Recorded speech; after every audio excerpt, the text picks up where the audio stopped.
Wait a minute. defense of this country. Mr. Chairman, Hold up. He has the time. I have the time. America deserves the time. Yeah. America deserves better than what I just heard from, Mr. Mr. Chairman, I have a motion. What are we doing for the people of the United States? I'm going to be told, oh, we're protecting the law. The law is being complied with.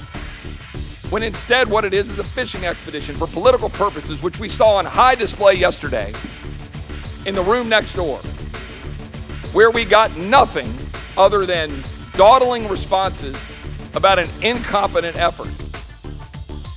And here we sit, mounting up debt for our children and grandchildren. My 9-year-old son is in this room. We all have families. What are we passing down to them? $100 million of debt per hour? It's extraordinary. Wide open borders, destroying communities, endangering lives of Americans in South Texas while I get smirks from my Democratic colleagues, while there are people right now facing attacks from cartels, dealing with it on a daily basis, and we get smirks and we get requests for emails from people in the White House. This is the face of the Democratic Party. This is the face of your Congress today, America. Good job, Chip. Good job. Mr. Connolly. I thank the chair. Ms. Connolly. I thank the chair. I have a motion. I do want to just say, shame on my colleague from Texas. To question the motivation of Democrats. Shame on this body. Yeah, I know. We've heard from you. It's my time. And you'll continue to hear from me. Wait a In minute. defense of this country. Mr. Chairman, Hold up. He has the time. I have the time. America deserves the time. Yeah. America deserves better than what I just heard from, Mr. Mr. Chairman, I have a motion. Taking his ball and going home. Bye.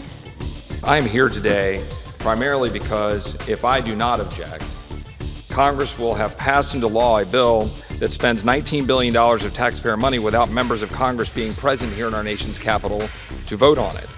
Secondly, it's a bill that includes nothing to address the clear national emergency and humanitarian crisis we face at our southern border. We've had months to figure this out and to do our job to secure our border, and we now are expected to let the swamp continue to mortgage the future of our children and grandchildren, making it less likely they will inherit a stronger and better country with a government capable of defending the nation and responding to disasters such as these. And with that, I respectfully object. Border Patrol trying to do its job, trying to make sure that people are taken care of after a long, hard journey from Mexico, making sure they do have potable water, including having water containers right outside the very cells where we were told that they didn't have water to drink, having the toothpaste, the food, the diapers, the things that are necessary to take care of people after a long, hard journey, while this body has failed to secure the border and created the very magnet that is causing these migrants to come through and be abused by cartels, while this body cowardly sits in the corner doing nothing about it.